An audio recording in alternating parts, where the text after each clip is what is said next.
Ladies and gentlemen, this is William Tincup and Ryan Leary, and you're listening to Inside the C-Suite podcast.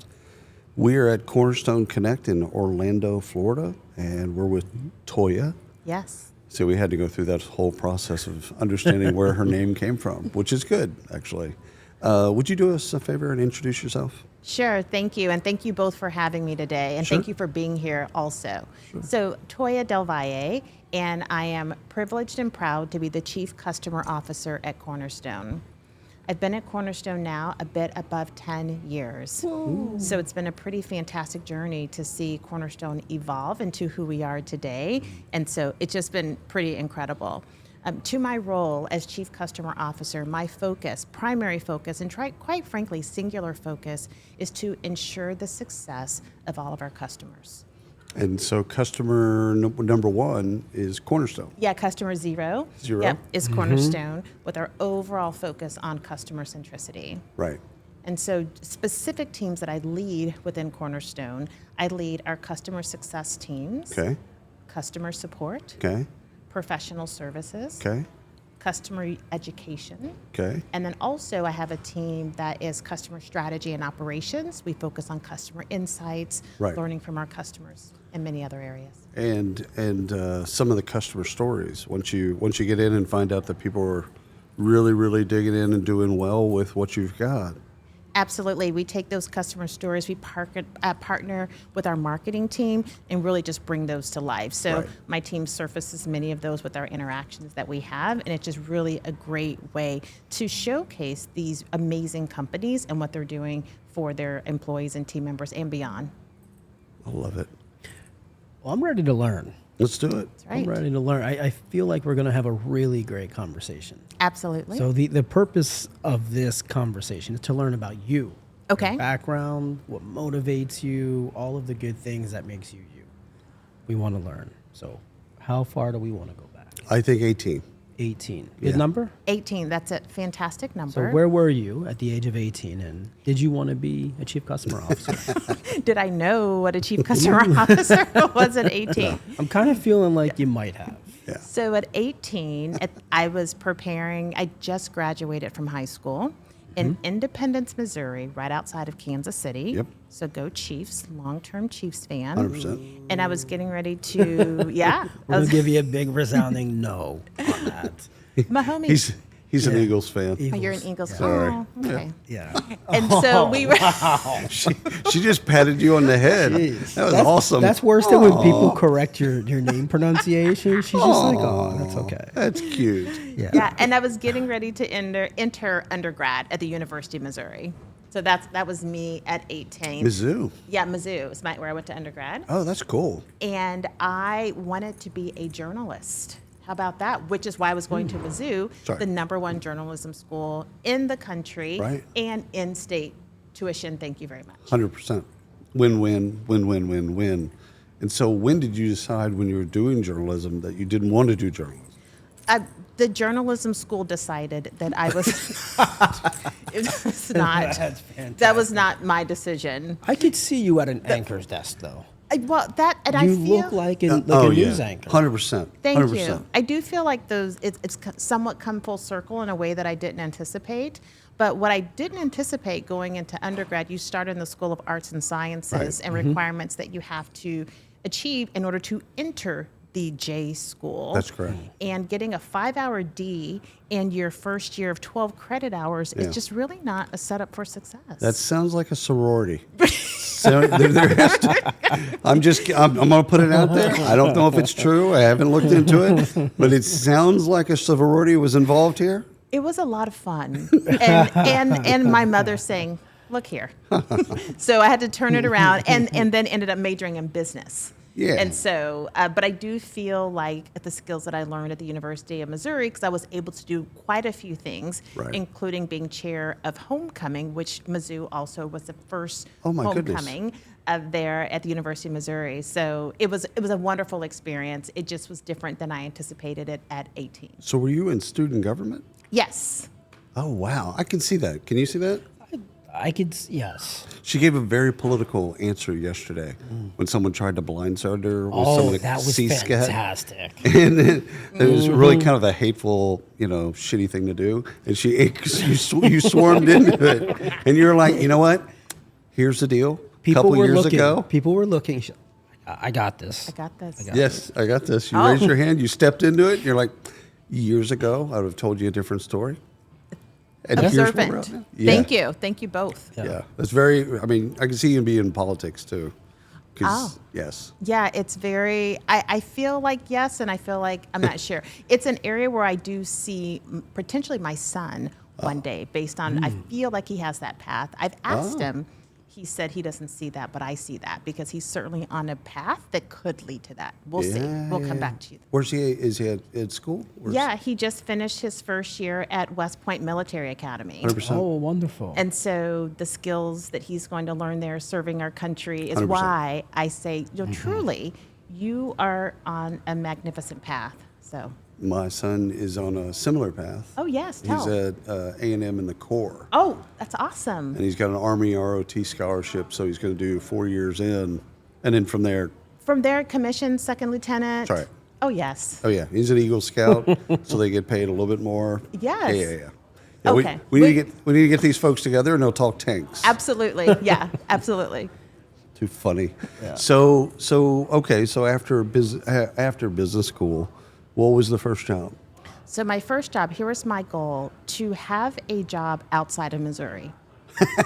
Got to get out. That was it. I got to get out. I got to get out. I had one job offer outside of Missouri, and that was with Otis Elevator Company. That was part of United Technologies. They make most of the elevators. Yes.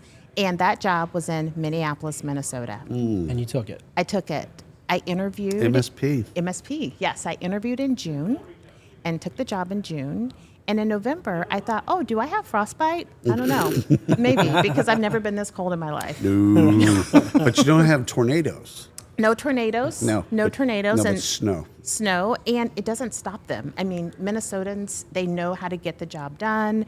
Great, it's snowing. Okay, cool. We'll wait a couple hours. They'll come in, crazy. prepare the roads, and let's go. So it was amazing time. I'm not a cold weather person. I spent 3 years in Cleveland to know that I don't want That was to be enough. cold. Yeah. I go as fast as I could get back to Texas. I was on that path. While you were in MSP, Yes. did you go to Princess Club and go over and kind of see all that area? So definitely went to Prince's Club. One of my biggest regrets is that Prince would have these parties, Yeah. like at 2 a.m, 3 a.m, Yeah. and a couple times I got invited to those parties. But and it's a little bit far out, where he lived, and we're Paisley Park, and I was like, yeah, I'm just not gonna go. It's like really late, and I have to work tomorrow. So the 2 invitations that I received to go to Paisley Park at one of his parties, I declined. That's a regret. It is a regret. That's a regret right there, Yes. because I heard epic stories about those parties. Yes, so I certainly went to his club, First Avenue, Yep. in Minneapolis, Been where he got his start. But no, I did not. See, I call that discipline. No. The stories She that was- come, she the was stories that come out of disciplined those enough to parties. focus on her career. No, 'cause she could have been in a music video. I could have. Could have been. Yeah. I know all the songs, all the dance routines. Yeah. Yeah. Did you grow up at least where I grew up? You were either kind of a Michael Jackson fan or you're a Prince fan.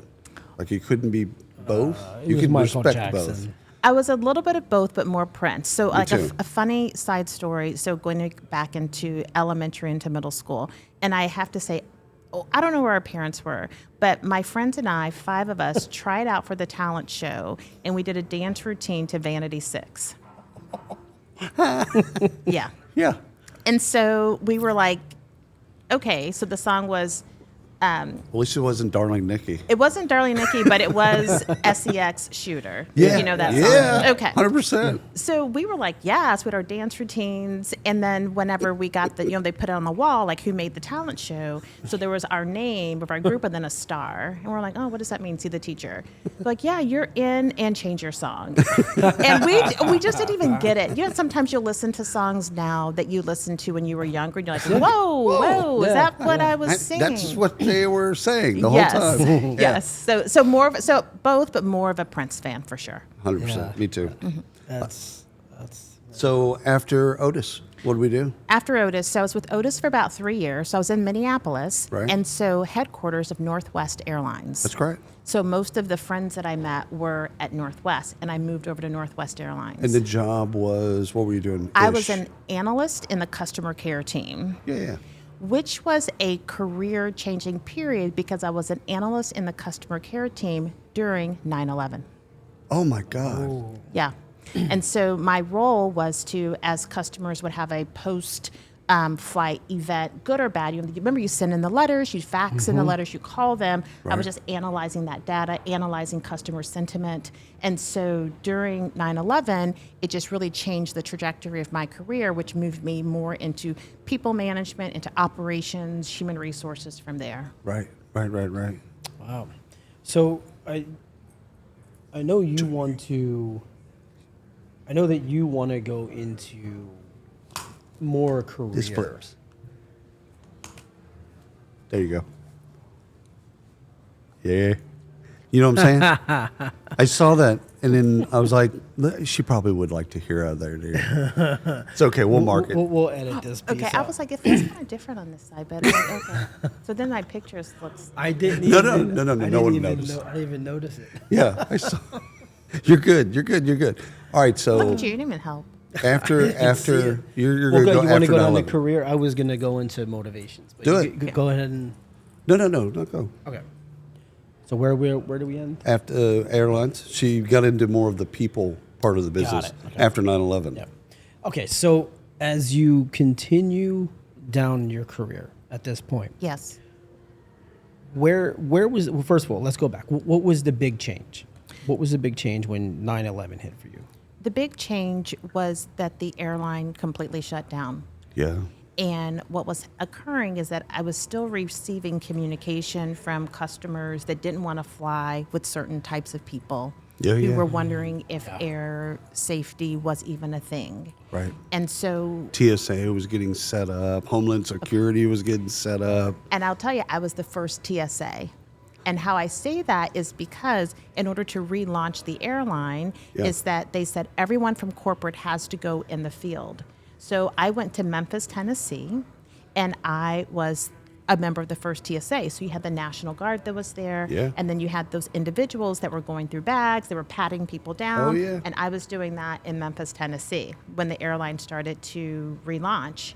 And so that's where I started to get more into people management in a large scale, because you had many individuals from corporate are Right. now in these airports. Well, airport leaders are trying to operate. It's like, who's going to manage everyone from corporate? You.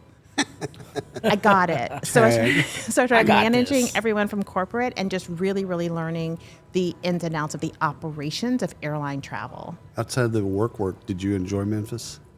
I enjoyed the Memphis sound. 100%. I mean, Beale Street. Bill Street, the music, Oh, yeah. the culture. Ribs. Yeah, ribs, yes. The important Yeah. things. Yeah. The important thing, and figuring out who had the best ribs, who had the best 100%. barbecue, 100%. dry, mustard, wet, Oh, yeah. tomato, all I know. that. Now, you can become a connoisseur there. Yes. Like in a couple months, you can become a real person, foodie-ish Yes. type of person where you look down at people that eat other types of barbecue. Absolutely.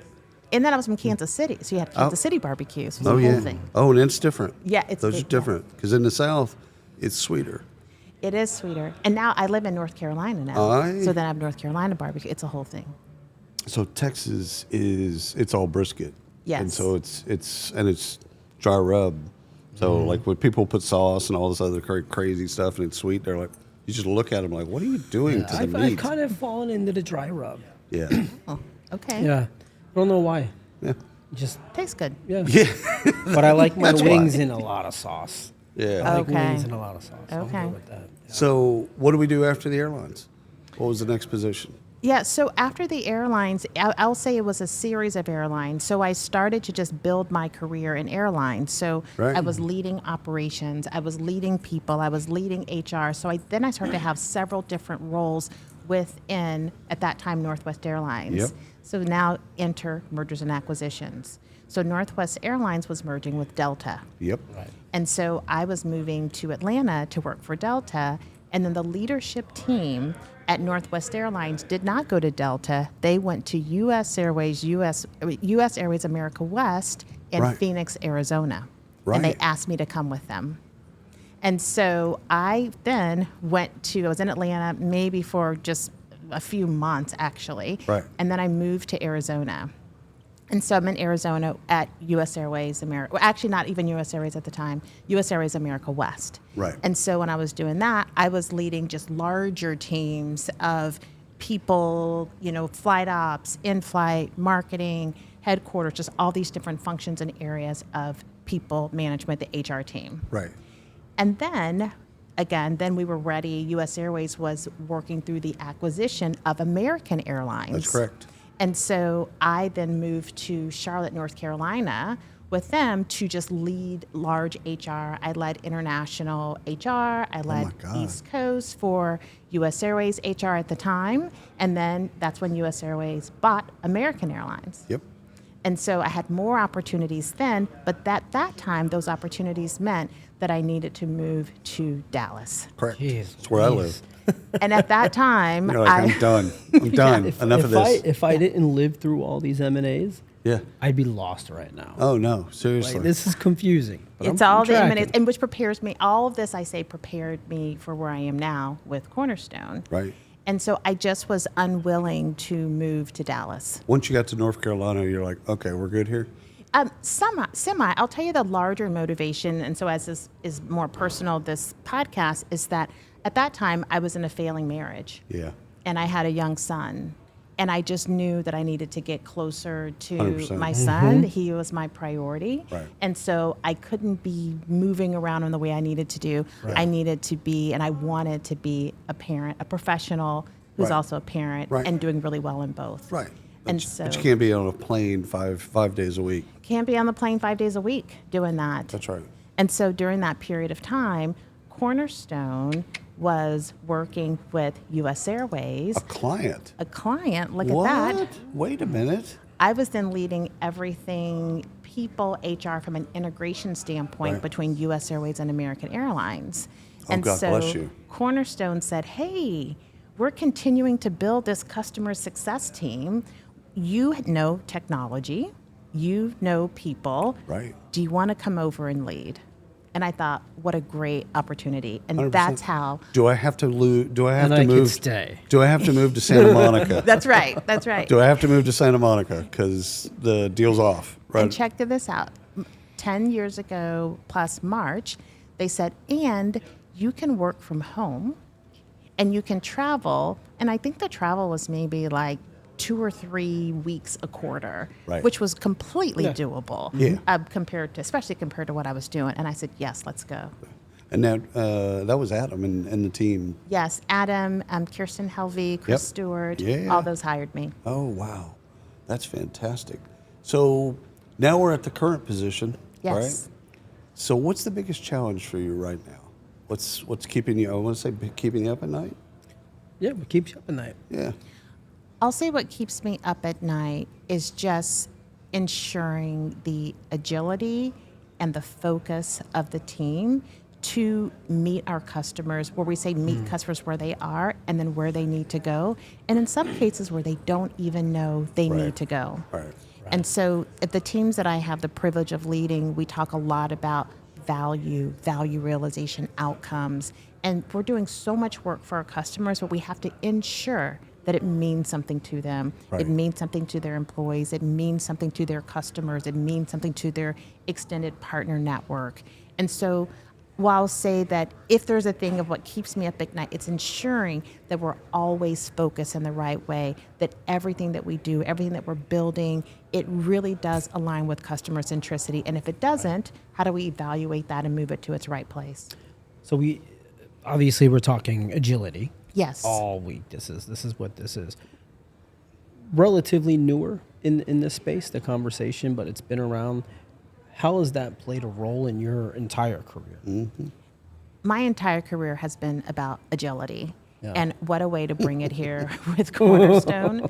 I mean, I talked about how I entered Cornerstone, 10 years ago. I was a director of customer success. Right. Now I'm the chief customer officer at Cornerstone. You have to be agile to just do that. which is a series of Yeah. agility, a series of giving a thoughtful yes, a series of, wow, I see that problem. I'm going to solve it. I may not know how to solve it initially, but I'm going to surround myself with the right people. I'm going to hire the right team. We're going to focus in the right way. We're going to fall forward, which is a component of agility as well, but we're going to go for it. So how much of when you say chief customer officer, Yes.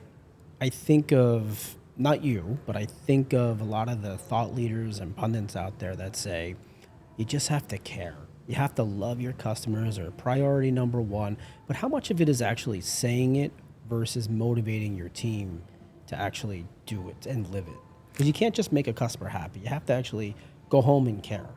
You have to go home and care. And I tell my team, we're not focused on happy customers. We are focused on successful customers. Right. There's Happiness is an outcome. Like a parent. I'm not here to Yes. be your friend. Well, and what we found sometimes is that we have a responsibility to our customers. A customer can say, I want to move from A to B. That will make them happy moving to B. But we know down the line, B is not going to meet their goals. Right. So it's our responsibility to say, hi, I understand that you want to go to B, but let's talk about what your outcome is and what you're really trying to achieve. Let's talk about your business, because perhaps you don't really need to go to B. Perhaps you need to go to A plus so that we can get you to that ultimate outcome. And so our focus is not on happy customers, it's on successful customers, and we believe that successful customers are generally happy. Right. And some customers you can't make happy. You can make them successful.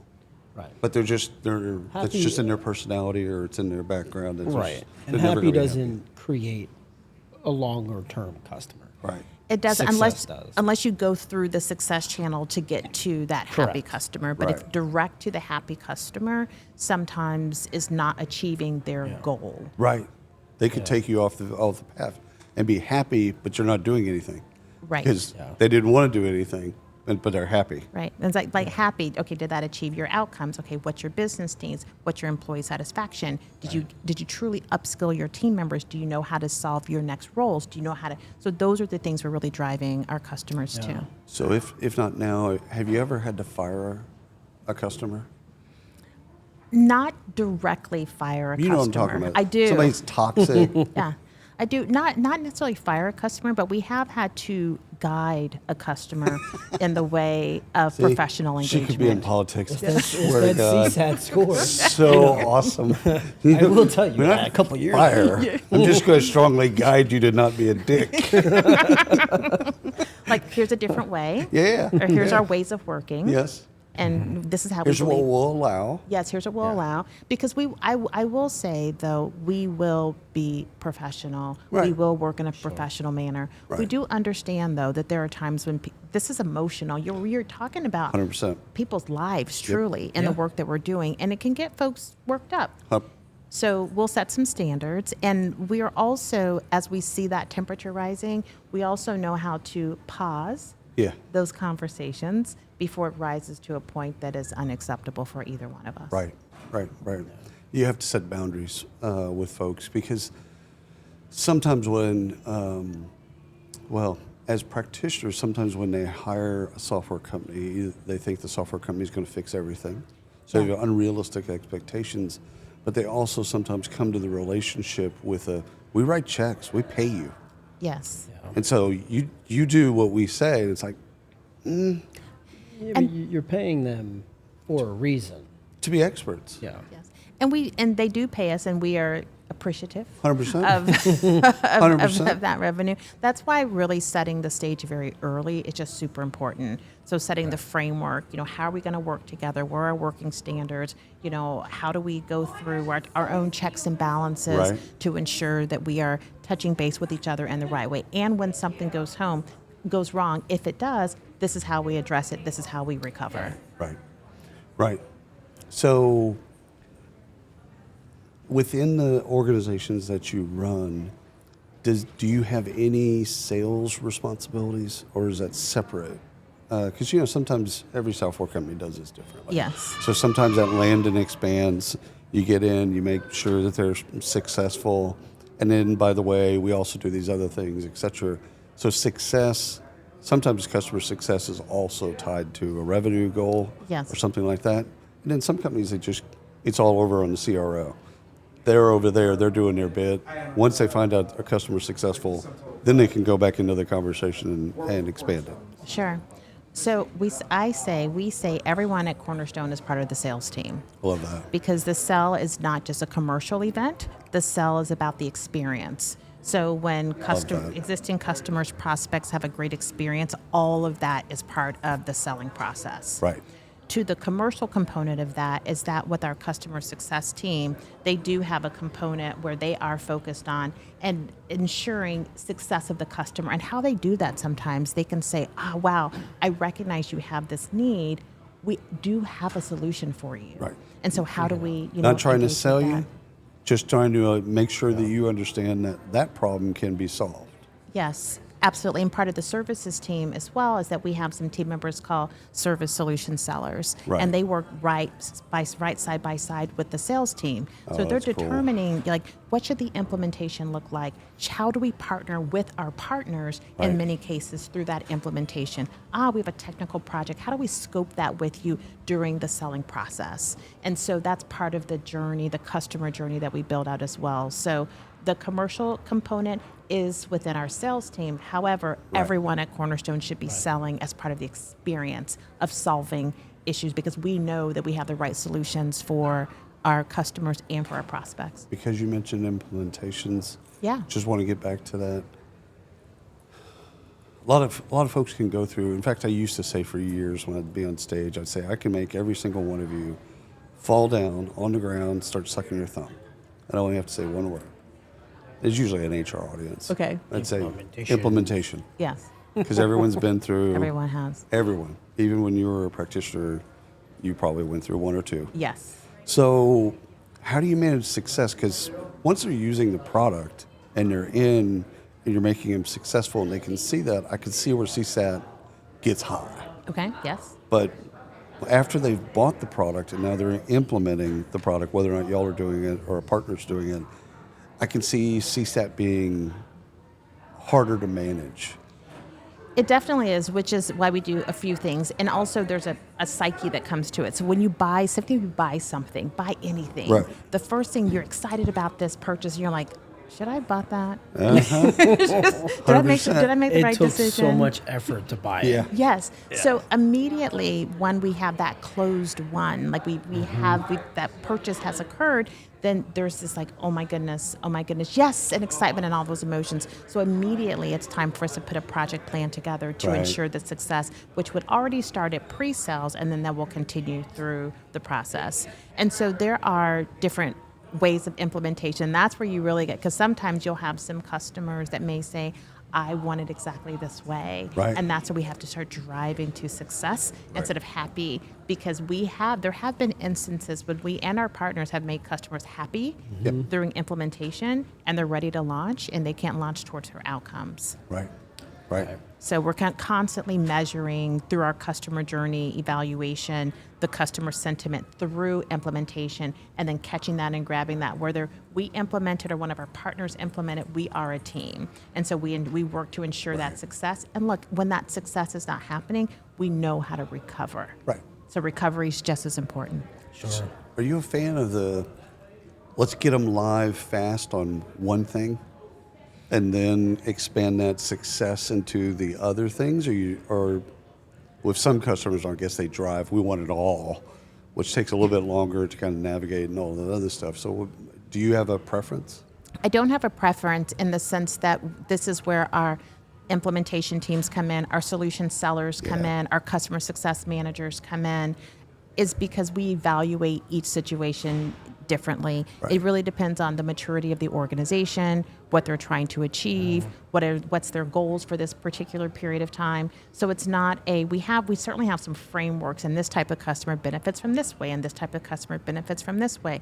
But this is where the partnership comes in. So we're not dictating, but we're guiding Right. with the many years of experience that our teams have to get that customer to the right spot. Some of it's the appetite of the customer.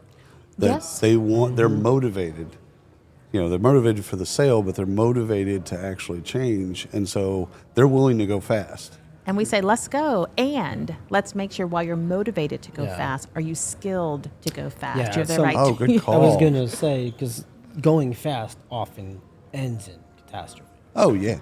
Oh, yeah. Especially if they're not skilled. Yeah. Right. And so do you have the right team members? And that's other additional services that we have at Cornerstone, and our partners have too, because we can help you post-launch also. Right. And so there's a lot of different offerings that we have. So that's why we really evaluate that per customer, and we decide what the needs are and what the opportunities are. And if a customer says, I'm committed, I want to do this, we'll say, okay, great. Now let's just, in our partnership, let's talk about what some of the risks could be. We will work to mitigate those, but let's just be clear about what those are. Right. So the next time we interview Toya, she'll be CEO? I'm thinking. Let's go. Either that or like news at 11. Like, Oh, she'll be the anchor. can I be the anchor? And then then I'll be at the anchor desk. I'll write the story. I'll be at the anchor desk, and then I'll then just be CEO as well. Yeah. Okay. CEO during the day, anchor at 11. Okay, great. You'll be good. I'd love it. There's this guy, the weatherman down in Houston. He's on TikTok, Instagram Reels, where he mixes in rap lyrics. I follow him. I've seen him. He's Yeah. so good. So good. So good. Yes. Seamless. Yeah. Like it is so totally good. seamless. And it's Yeah. like, dude, that's talent. I don't care That is. how you do it. And but he's made a niche for himself. Oh, yeah. And Oh, I'm sure yeah. he's doing well with that. But So- I got one final question. Sure. So this is about more inspiration. So Okay. where do you draw your inspiration from when things go south? Okay. And Maybe, how do maybe you, not having a great day. maybe not having a great day. Where's that inspiration come from to keep going? Because you have a lot on your plate. Sure. And then secondly to that, how do your employees or how do the people that work within your group, how do you want them to see you? That's great. So where I draw my inspiration, I have a really strong faith, and that foundation, I always go back to that. And so it's not in the sense where I know I can have a bad day or a crummy day, but I know and I understand this is a day. Right. And I'm privileged to be in this day, and I Grateful. know there's another day. Yeah. And so, where they say that, hey, just wait until the morning. Yeah. And sometimes the morning is not the morning. That's right. That morning's a couple days coming. Sometimes that morning is coming a little bit. Oh, yeah. But that's really where I draw from. And look, I know I'm privileged. I know I am blessed. And with that comes responsibility. So what I want my team members to see me as is someone who, number one, cares about humans. I care about my team. I believe in my team because I have my role on the backs of the success of many individuals that I've worked for, that I've worked with, and have worked with me. Right. So I want them to see me as competent, because I am. I want them to see me as strong and caring, and I do want them to see me as agile as we think about workforce agility, because my team can say, hey, Toya, that's great, and this is not great. Because you don't do it yourself, and anybody who thinks they do it alone is just really not telling the truth. Delusional. Yeah, and I know that my success is team success. Well, I can see them automatically respecting you because you've done the job. Yes, and look, not every component of the job, right? Right. There's many areas that I lead that I haven't done that, which is why I have myself continued learning, and so I've continued to learn in my leadership journey. I've continued to invest. Although I'm not a Tom Brady fan, but I will say Tom Brady had a coach, right? And Yeah. so, you have to, this point. continuous learning, this continuous skilling, this continuing work, it's truly not a buzzword. It is just the way that I live, and I'm very, very much open to elevating, because there's new world, there's new frontiers, there's new things to experience, and I want to experience them being the best person that I can, because I have the privilege to interact with so many others, that how can I lead and how can I shed positivity and also a really go forward attitude. Drops mic, walks off stage. Toya, thank you so much. Thank you both. Absolutely. Yeah, I appreciate the time, and we'll do this again. Absolutely.